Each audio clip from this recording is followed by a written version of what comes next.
একজন মানুষ যিনি শুরু করেছিলেন শিক্ষকতা দিয়ে আর আজ বসতে যাচ্ছেন বাংলাদেশের রাষ্ট্রপতির আসনে। কিন্তু এই পদটা কি এতটাই সহজ ছিল? চলুন জেনে নিই।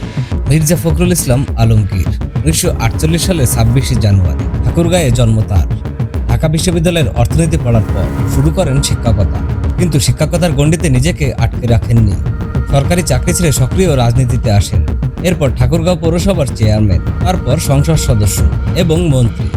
এক এক করে পেরিয়েছেন রাজনৈতিক জীবনের গুরুত্বপূর্ণ ধাপ। বিএনপির রাজনীতিতে দীর্ঘ পথ পেরিয়ে 2016 সালে তিনি দলের মহাসচিব হন।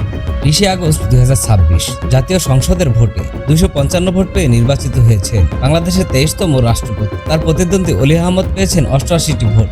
অর্থনীতির শিক্ষক থেকে পৌর চেয়ারম্যান, সংসদ সদস্য, মন্ত্রী, তারপর বিএনপির মহাসচিব আর এবার রাষ্ট্রপতি। মির্জা ফখরুলের এই রাজনৈতিক যাত্রা নিঃসন্দেহে বাংলাদেশের রাজনীতির একটি আলোচিত অধ্যায়।